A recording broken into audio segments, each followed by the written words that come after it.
7 GB-аас дээш дата аваад 50 GB хүртэлх датаг бэлгийн дагаарай. Data Plus. За галзуу анимашн сувагтан тавтай морилцгоо. Энэ удаад борон та нартай 2026 онд гарсан Hoppers. Гэх энэ галзуу хөрхэн анимашныг ярьж өгөхөр сонголоо. За тэгээд блогийнх нь ярьж өгөхөр сонгосон энэ галзуу анимашн та нарт маань таалагдана гэдэгт итгэлтэй байна. За тэгээд бурганы энэ галзуу анимашныг Unitel-тэй хамтран хүргэж байна. Unitel-ийн хэрэглэгчид маань 7 GB хүнээс дээш дата баг зэдэвгчүүлээд 5-аас 50 GB хүртэл дата бэлгэнд авах боломжтой байна. Жишээ нь 7 GB дата авах юм бол 5 GB, 22 GB дата авал 20 GB дата бэлгэнд авах нэ. Unitel болон Toki app гэд дурын дижитал сувгаас датагаа аваад бэлгээ авах юм байна шүү манайхан. Анарын урамшууллын хугацаа нь 2026 оны 4 сарын 21 хүртэл юм байна шүү. За тэгээд хэдүүлээ 100 кад алхам малхмаар ойрцоор байна. Тэгэхээр та нар маань саба дараагүй бол саба таарсан бол лайк дарахтал тэгэл болоо явчих жоох юм. Ингээд энэ галзуу хөрхэн анимашны тайлбартан хэдүүлээ орцгоё.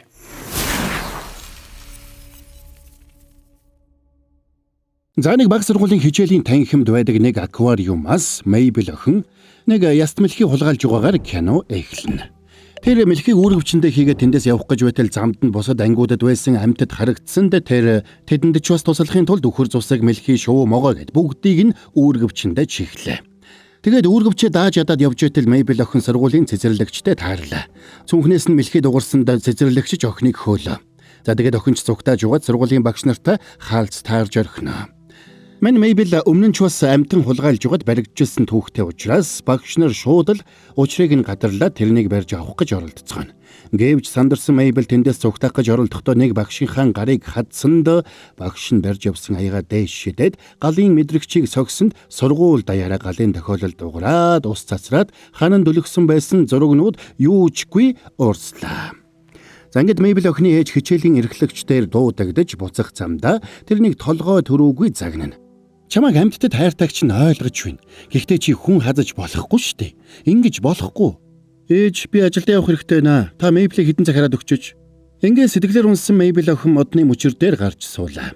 Зэ охиноо сайн ойлгодог эмээнч Mabel-ийг дуудаж буулгаад нэг том бул чулуун дээр зэрэгцэж суугаад өөрийнхөө хүүхэд насны дурсамжуудыг ярьж өгнө.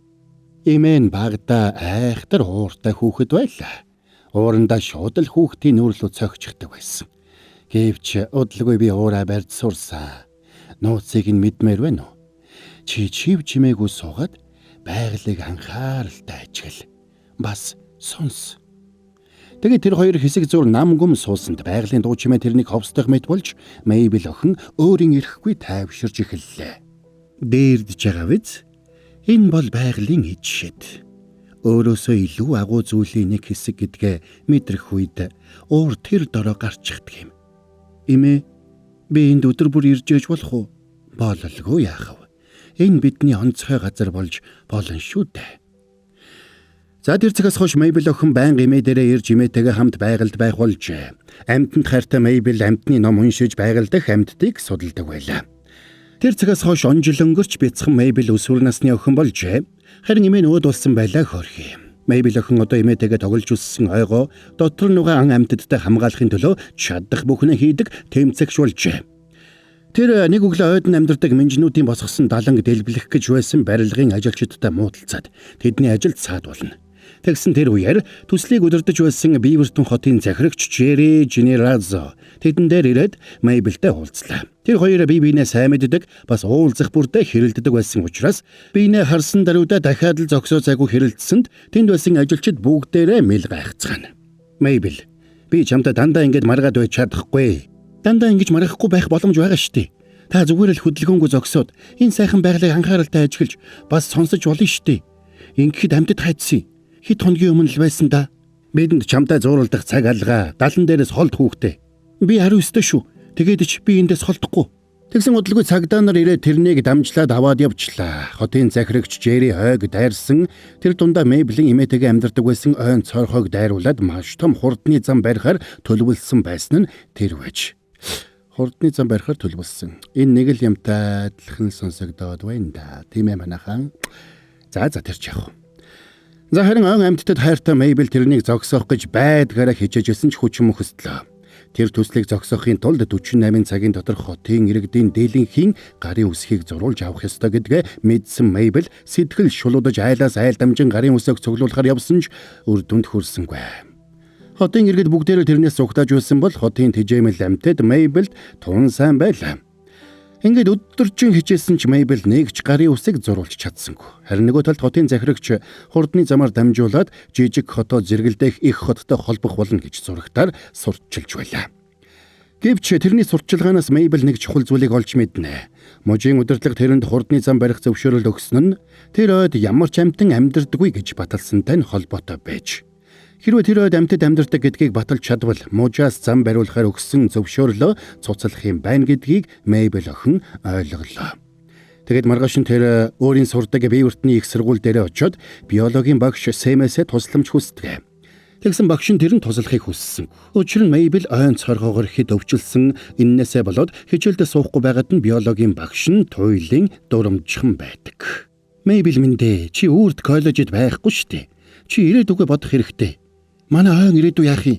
Хотын захирагчийн зөвөө ойн амьтад дайжсан. Ойн минжнүүд явснаас хойш амьтад бүгдээрээ дайжсан.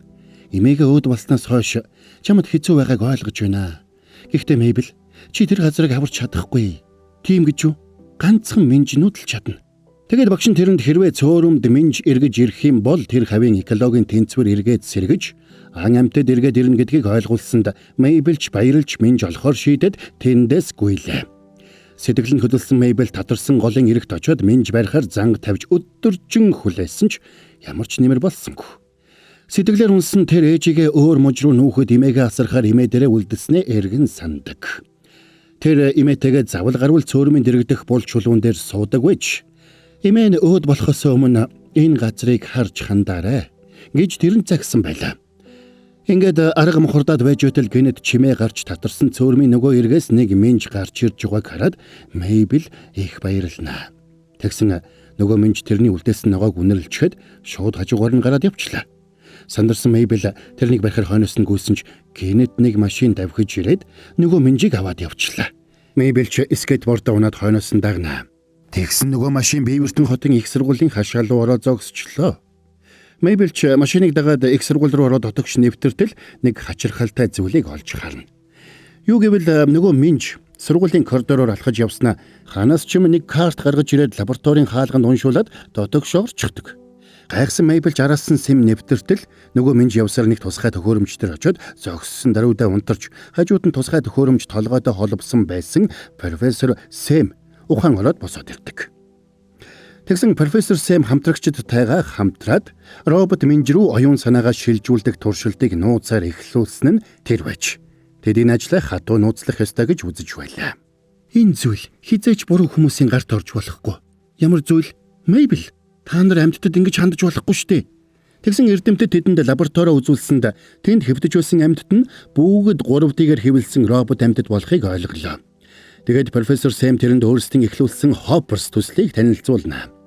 Тэрний бүтээсэн тусгай төхөөрөмжийн тусламжтайгаар хүний оюун ухааныг робот амьтан руу шилжүүлэх туршилт хийж байгаагаа хэлсэнд Мейбл охин тэдний яриаг арай хэнийг юм ойлгоно. Профессор Сэм амьтдын ертөнцийг илүү сайн ойлгохын тулд энийг зохион бүтээсэн байж тэрээр эхэндээ амьтдыг ажиглах гэж оролдож дараа нь өөрөө зүсээ хувиргаж амьтдын дунд орох гэж оролдсон ч нэмэр болоогүй байлаа. Тиймээс тэд маш олон жилийн хөдөлмөрийн үр дүнд жинхэнэ минжтэй адилхан хиймэл минж бүтээж оюун санаагаа түүн рүүгээ шилжүүлж чадсан байж. За sorry байж гараа. Борон та нартай гялс нэг юм хэлээд.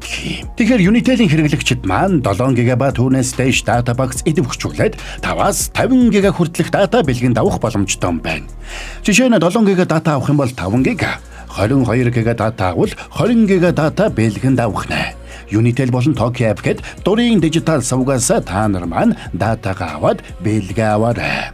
Урамшууллын дуусах хугацаа нь 2026 оны 4 сарын 20 юм байна. Тэгээд та нар маань урамшуулалтаа датагаа аваад мөн блогийнхаа тайлбарыг туухтай үзэцгэн үзье. За анхаарлаа хандуулсанд баярлалаа. Тайлбараа үргэлжлүүлцгээе. Тэгвэл та манай ойн цоргоог аварч болох нь байна. Хэрвээ та амьтдтай амьтдын хэлээр ярьж нэгч болов минжийг эргүүлж авчирч чадвал эндхийн эколог эргээд сэргэнэ. Тэгсэн профессор энийг хийж чадна гэдэгтээ итгэлгүй байлаа. Үүнд нь бухимдсан Мейбл. Хэрвээ та үүнийг хийхгүй бол би хийнэ. Гээд төхөөрөмжийг холбосонд шууд Мейблийн оюун санаа робот Минж рүү шилж ядгэн. Тэгээд Минж рүү шилжсэн Мейбл тэдэнд роботыг нь түрхэн зээлж ажлаа бүтээчихэд эргүүлээд өгнө гэж хэлсэн ч Мейбл хүний биш Минжийн хэлээр яриад байлаа. Гэхдээ тэр энийг өөрөө ч мэдэхгүй байдаг. Сандарсан эрдэмтэд тэрнийг барьж авах гэсэн ч Мейбл тэндээс хар хурдаараа зогтож чадна. За ингээд тэд сургуулийн лаборатори дотор хөөцөлдөцгөөнө. Mabel, come in!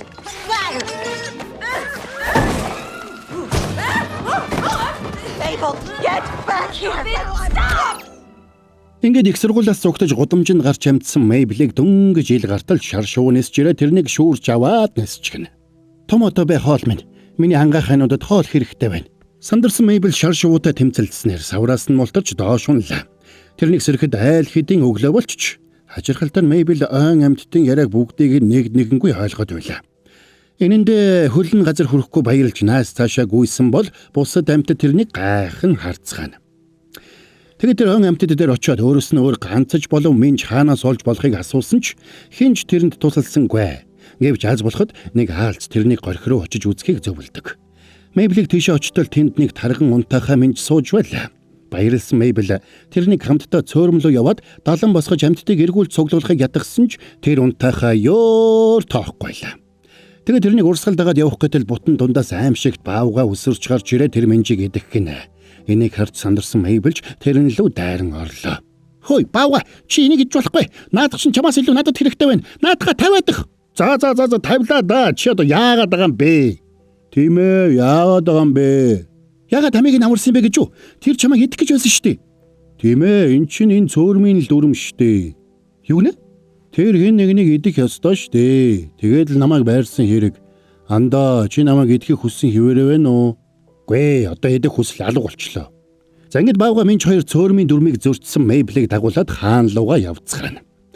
За ингэж явах замдаа Мейбл холбоогоо идэвхжүүлж профессор Сэмтэй ярьсан ч цаадхан тэрний байгаа газрыг сайн мэдэхгүй дээр амьтдын дунд ямар нэг хаан байдаг эсхийг ерөөсөө мэдээгүй байлаа. Тэгсэн амьтад үнэхээр Мейблийг нэг амьтдын цугларалт дээр авчирч байгааг профессор Сэм Мейблийн камераар хардаг. Ойн цоор хоогоос дайжсан бүх амьтад тэнд цугласан байгааг хараад Мейбл их гайхна. Тэгсэн удалгүй тэдний өмнө толгойдоо бяцхан алтан тэтэм зүүлсэн бондгор Минж гараад ирлээ. Тэрнийг харсан амьтад бүгдээрээ тэрний өмнө өвдөг сөгдсөнд хаан Минжиж хөгжим тавиад бүжгэлсэнд тэнд цугласан амьтад бүгдээрээ тэрнийг дуурайн бүжгэлж эхэлцгэн. Хөөй бүгдээрээ зогсоорой. Манай их цугларалтанд нэг шинэ Минж ирсэн байна. За өөрийгөө танилцуулаарай Минж.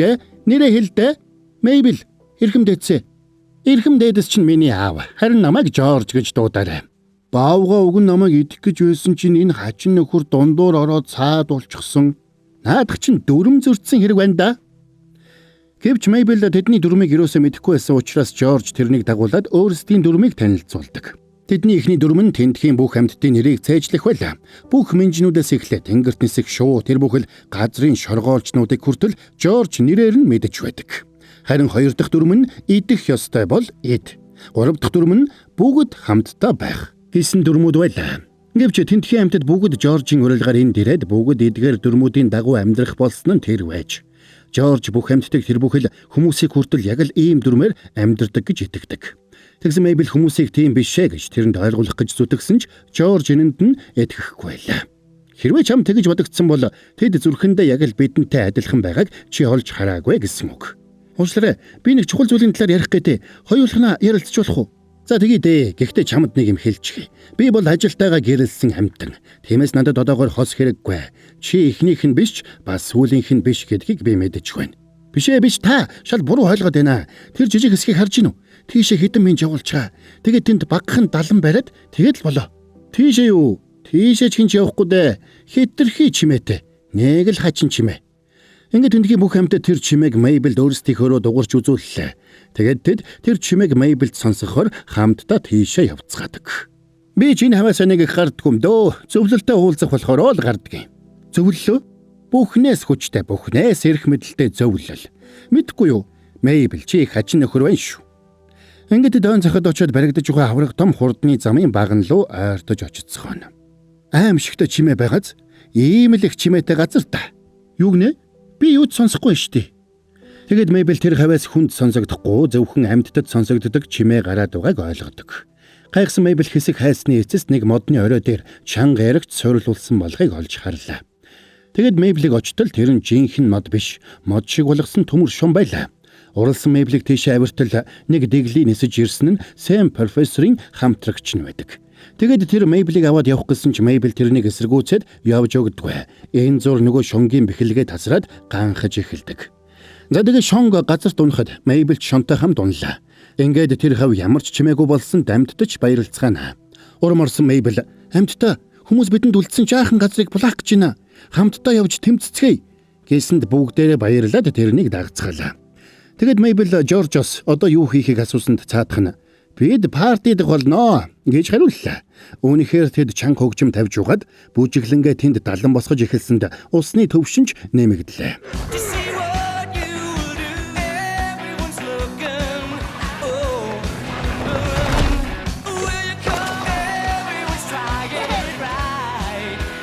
Сэтгэл нь хөдөлсөн Мейблч тэдэнтэй нийлж далан барилцаж эхэлнэ. Удалгүй цөөрөм иргэнгэрч тэр хавийн амьтад буцаад ирсэн дэнийг харсан Мейблч их баярлна. Тэгээд эмээтэйгээ хамт суудаг байсан бол чулууг хараад эмээгээ саналаа. Ингээд зоригтой хүрсэн учраас тэндээс явхаар шийднэ. Тэгсэн амьтад тэрний хэсэг зур хамт байхыг хүссэн учраас Мейбл тэдэнтэй түр хугацаагаар үлдэхээр шийддэг. Тэгсэн энэ үеэр хотын захирагчид амьтад эргээд ирсэн тухай мэдээ ирсэнд хотын захирагч ууралж хүмүүсээ яаралтай дуудлаа. Тэр өрөө Жорж Мейблтэй оройны зугаалга хийж байна. Гэвч Мейбл мэд шиг сэлж чаддаггүй. Тиймээс Жорж тэрэнд яаж мэд шиг сэлхийг зааж өгдөг. Тэгэд Жорж тэрэнд аавтайгаа таардаг байсан тухайга баг байхад нь гэр бүлийн амьдрал нь сайнгүй байсан талаар ярьж өгнө. Жоржийг хүмүүсийн талаар маш эерэг бодолтой байдгийг сонссон Мейбл дург үздэг. Тэр гүүрийг барих гээд байгаа залууг чи бодоод үзэлтэй. Тэр залуу дахиад нэг боломж олгвол тэр ч бас зөв зүйлийг хийх л болно. Чи ингэ таарсан болгондоо итгээд ээж болохгүй шүү дээ.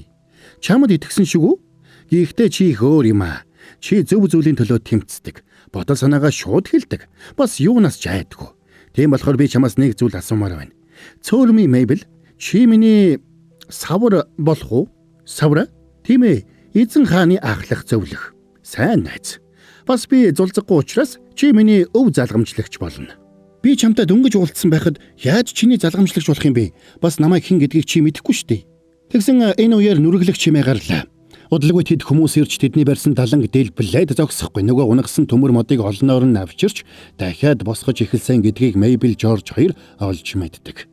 Энэ бүхний ард Джерри байгааг мэдэж байсан Мейбл амьтдыг урайлж хүмүүсийн эсрэг тэмцэх гэсэн ч Жоржд тэмцэх хүсэл байсангүй. Тиймээс Мейбл зөвлөлийг зарлан хуралдуулахыг Жоржд зөвлөсөнд Жорж ч баярлаад тэрнийг албан ёсоор хааны савар гэж зарлаад зөвлөлийг цуглуулахар болдог. Зөвлөлийг эрх сургаар Жорж илэрхий сандарч байлаа. Тэгсэн удалгүй Тэнгэрээс шувуудын хаан, уснаас загаснуудын хатан хаан, намгаас хоёр нутагтнуудын хаан, ойгоос хэвлэр явагчдын хаад, бас шавжнуудын хатан хаан хүрэлцэн ирцгэлээ. Ингээд тэд зөвлөлийн хурлаа хийхээр дотогшоордог.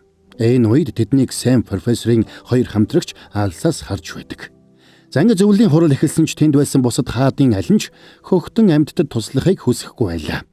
Тэд дор бүрнээ өөр өөрсдийнхөө асуудалд анхаарах ёстой гэж үзэж байлаа. Жорж өөдөөс нь үг хэлж чадахгүй байсан дууралсан Мейбл тэднийг зогсооно. Тэгээд тэдэнд Джерригийн авчирсан аимшигт чимээ бүхий хиймэл моднуудын талаар тайлбарлаж өгнө.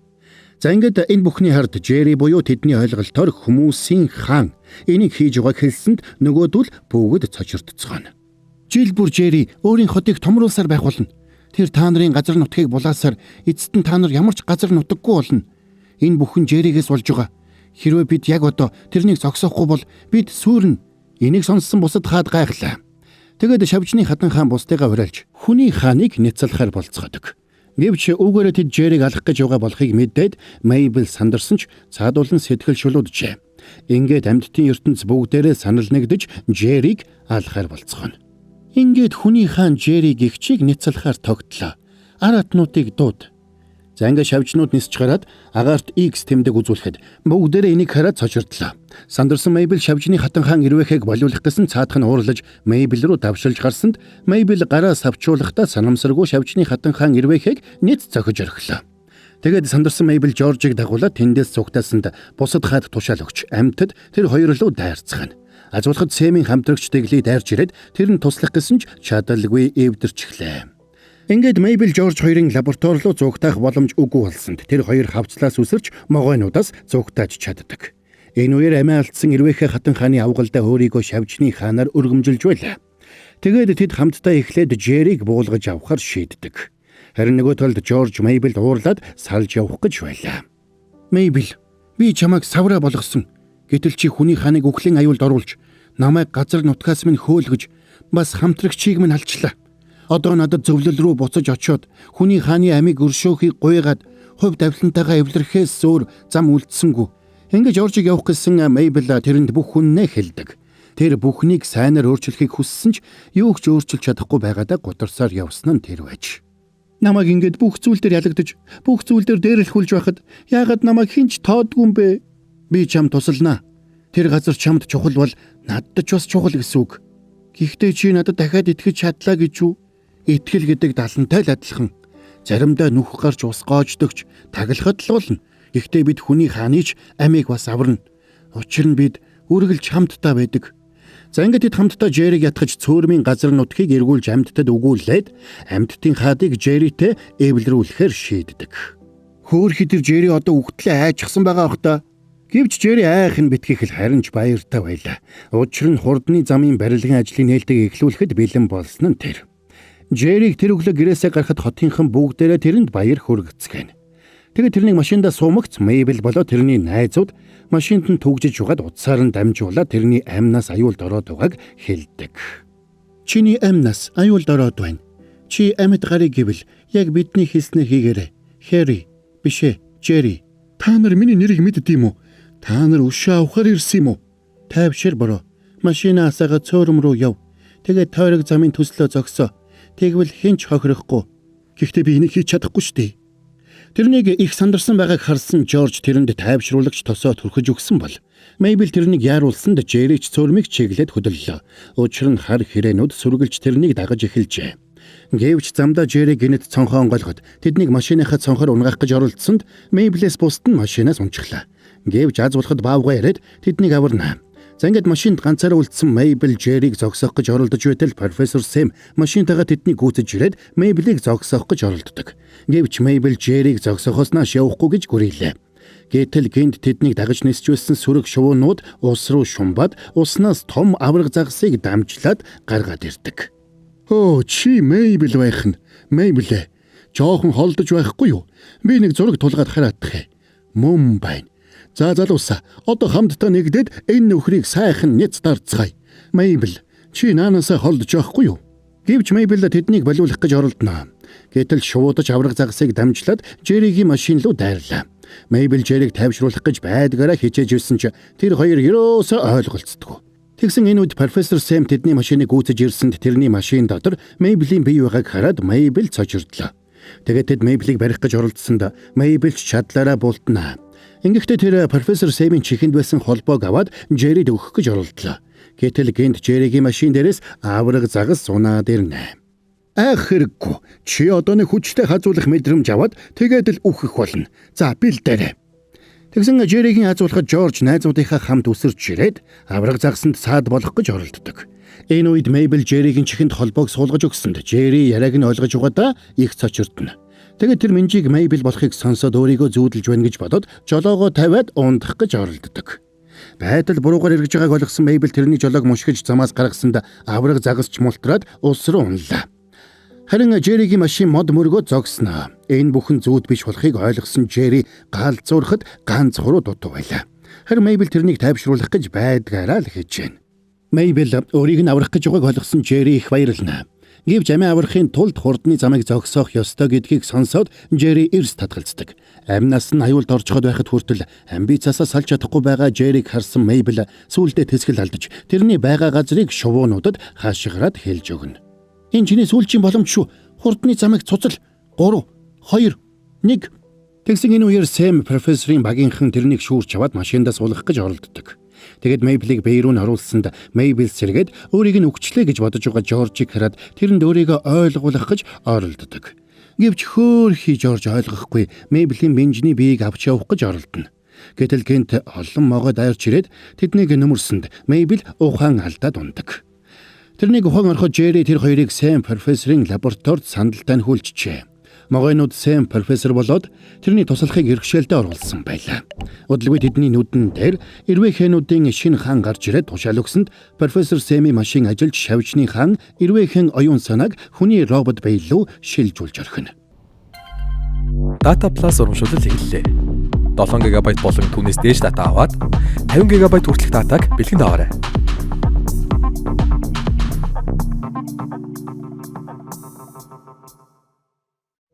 Гэтэл амьтдын хаад Сэм профессорын хийсэн бүтээлийг олж мэдээд хүний оюун ухааныг амьтны биед шилжүүлсэн шиг амьтны оюун ухааныг робот хүний биелүү шилжүүлэхийг тушаасан нь тэр байж. Тиймээс аргагүй байдалд орсон Сэм профессор Жерритэй адилхан робот хийж дотор нь Шавжны хааны Ирвэхэн оюун ухааныг шилжүүлсэн нь тэр байлаа. Ингээд хүний биед орсон авгалда биедээ дасахгүй арай ядан хөдөлж байсан ч урьдынхаасаа илүү том, илүү хүчтэй биетэй болсондоо баяртай байлаа. Эннээс гадна амьтад зөвхөн хүмүүст сонсогдох үс давтамжтай маш хүчтэй дуу чимээг гаргаж суралцжээ. Тиймээс тэд хурдны замын нээлтийн үеэр тэрнийг ашиглаж хотын бүх хүмүүсийг няцлахаар шийдсэн байлаа. Бидхий ингэж дээ. Би та нарыг сайн ойлгож байна. Гэхдээ бид нар бүгдээрээ Жерри шиг биш шүү дээ. Чи биднийг хуурсан. Чи биднийг ашигласан. Одоо чамд бид дахиж идэхгүй. Тийм бидтэй Жорж. Ингээд тэр сэтгэлээр унсан Жоржийг тэдэнд харуулад хамтдаа хүмүүсийг устгахаар явлаа. Дараа нь Мэйбл анх удаага өөрийнхөө бурууг хүлээн зөвшөөрдөг. Тэр цорын ганц найзыгаа хуурсанд сэтгэлээр унжээ. Тэгээд цаашид яхаа мэдэхгүй байтал гинэт имэн санаанд нь орлоо. Тэгээд Жеррид хэрвээ бид илүү агуу зүйлийн нэг хэсэг гэдгээ мэдвэл тэр дороо тайвширна гэсэн эмэг ихэ үгийг хэллээ. Тэгээд хамтдаа ажиллаж энэ бүхнийг даван туулахаар шийдэцгэн. За ингээд Мэйбл нэлээд ятгсны эцэст Жерригийн дээр байсан тусгай төхөөрөмжийг ашиглахыг тэрэнд ятгах зөвшөөрүүлж чадна. Ингээд Жерригийн оюун ухаан робот мэнжлүү шилжсэнд Жерриж Мэйблийн хүлээсийг тайлдаг. Одоо яах вэ? Хоёулаа Шавжны хаанд зөв зүйл хийх боломж олгоно. Яагаад? Учир нь бүх хүн зүрхнийхээ хөвгт сайн хүн байдаг. Гэхдээ хэрвээ энэ бүхэн бүтвэл би замаа барьна шүү. Тэгвэл би эсэргүүцэн. Гэхдээ тэр хүртэл хоёулаа нэг баг шиг байна шүү. За ингээд тэр хоёр нээлт болох гэж байгаа газар руу явлаа. Энэ үед Жерригийн дүрд хувирсан Шавжны хаан тайзан дээр гарч ирээд хүмүүсийг дөргиож байдаг. Сайхан өдөр байна. Хүн байх сайхан юм аа. Хэдүүлээ өнөөдөр хөгжилдөх болно. Нэрэн та нараас Шавж няцалж байсан хүн байна уу? Би дөнгөж сая нэгийг алчлаа. Та нар бүгдээрээ Шавжийг няцалдаг үсттэй. Гэтэл Шавж та нарыг няцалж чадахгүй. Гэхдээ та нар бүгд няцлуулж байхдаа таарсан хүмүүс. Хүлээгээрэй. Чи ингэх шаардлагагүй Тайтус. Чи миний жинхэнэ нэрийг яаж мэддээ? Нэгэн ухаанд надад хэлэхдээ бүх хүн зүрхэндээ сайн хүн байдгаа гэж хэлж байсан. Ээжийг чинь алсанд намайг уучлаарай. Энийг сонссон хүмүүс бүгдээрээ гайхацгаана. Ээжигээ алдахад чамд хэцүү байсныг би ойлгож байна. Чамайг их цөхөрсөн гэдгийг би мэдж байна. Надад ч бас тийм байсан. Тэгэд би бусдад таагүй зүйлсийг хийж эхэлсэн. Гэхдээ энэ бүхний засахад ерөөсөө оройтойгүй байна. Бид хамтдаа эв найртай мөр зэрэгцэн амьдарч чадна штэ. Амьтны гэр, хүний гэр тэд бүгд л нэг том гэр шүү дээ. Тэгсэн Тайтус энийг нь тоосонгүй. Энэ бүх яриа чинь үр дүнд хүрнэ гэж бодсон уу? Уг нь тэгж найдсан юмсан. Жерри, бэ төлөвлөгөөндөө шилжээ. За тэгсэн Жерри болоод Сэм профессорын багийнхан хамтдаа цахилгааны утсыг залгасанд Тайтус буцаад Ирвэхэн биелүүгээ шилжлээ. Учир нь Тайтус өөрөө мэдлгүй төхөөрөмжийн тавцан дээр гарч зогссон байж. Ууралж хэлгэнсэн Тайтус буцаад хүний биелүү орох гэсэн ч Жорж тэрний замд нь саадуулна. Тэгсэн Тайтусын тушаалаар бусад хаад тэрнлүү дайрч тэрнийг хөдөлгөөнгүй болгоод Тайтусыг буцаагаад хүний биелүү шилжүүлдэг. Ингээд хүний биед шилжсэн тэр Мэйблтэй гар утсаа булаацалдаж ноцолдно. Учир нь гар утсанд нь тусгай дууны долгионоор довтлох удирдлагыг суулгасан байж. Гэвч ноцолдох явцад утсан зэрэгэлдэх өндөр шонгийн оройд шидэгдээд гарсанд Тайтус ч бушуухан тийшээ авирлаа. Энийг харсан хүмүүс хотын захирагч нь нэг л биш байгааг сая нэг юм ойлгоцгоно. Ингээд Тайтусыг орой дээр гарахтаа зэрэгцээд Мэйбл тэрнтэй ноцолдож угаад Тайтусын нүүрний арсыг хуулж авна. Тайтус ч Мэйблийг доош унгаад утсаа нээх гэсэн ч нүүрний арс нь хуурсан учраас утсан тэрнийг таньж нээгдсэнгүй. Тайтус одоо болно. Юу гэнэ? Би та нарыг бүгдийг чи шатаан, хөгтөн амтан, шууд, загас мөлхөгчд ялгаагүй. Тэгээд дэлхий бүхэлдээ шавжнуудын үүр болно.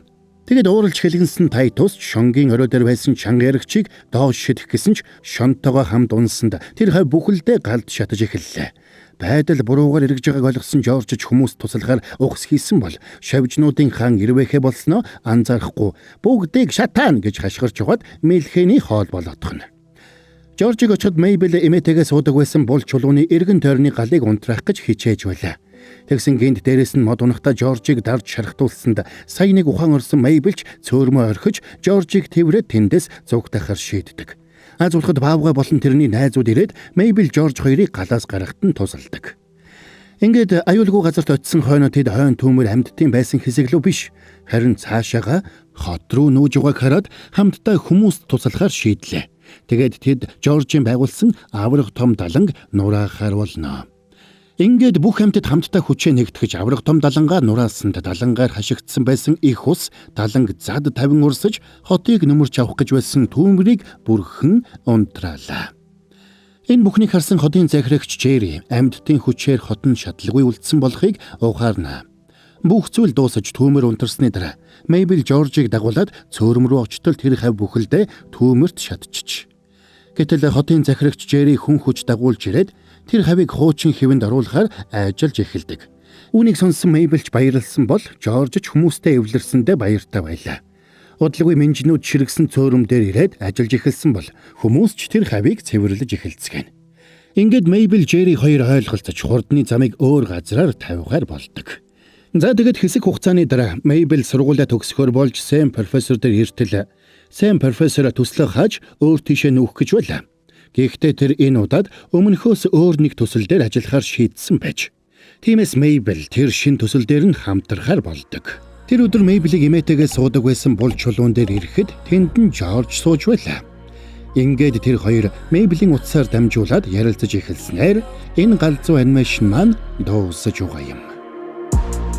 За, энэ галзуу хөрхэн анимашны тайлбар маань энд хүрээ дууслаа. Минж гэдэг амтэнч нэрэ байгальд үнэхээр чухал үүрэг гүйцэтгэдэг гэдэг нь ч та амьдрал дээрч тэр энэ анимашн дээрч тэр нотлогдлоо доо гэж. За тэгэхээр энэ галзуу хөрхэн анимашн маань та нарт таалагдсан гэдэгт Моброны итгэлтэй байна. Тэгээд Моброгийнхэн тайлбар ойлгомжтой байж таалагдсан бол та нар маань галзуу кино гэсэн Instagram хуудасаа дагахад л болоо явчих юм шүү.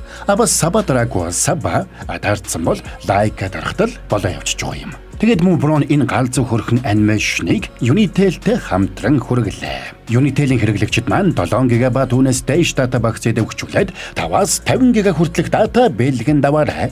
Жишээ нь 7 ГБ дата авах юм бол 5 ГБ, 22 ГБ дата авал 20 ГБ дата бэлгэн давах нэ. Unitel болон Toki app гэдэг дурын дижитал сувгаас датагаа аваад бэлгээ аваарай манайхан. Урамшууллын дуусах хугацаа нь 2026 оны 4 сарын 20 байна. За тэгэхэд хэдүүлээ дараагийн бас нэгэн галзуу анимашны тайлбараар эргээд уулзцгаая. Анарэ галзуу сери сувгтан сабад орж нэгдэрэ. Олон галзуу цувралууд орсоор л байгаа шүү манайхан. За тэгэхэд үг олдож өгөх болтлоо. Дараагийн тайлбараараа эргээд уулзцгаая.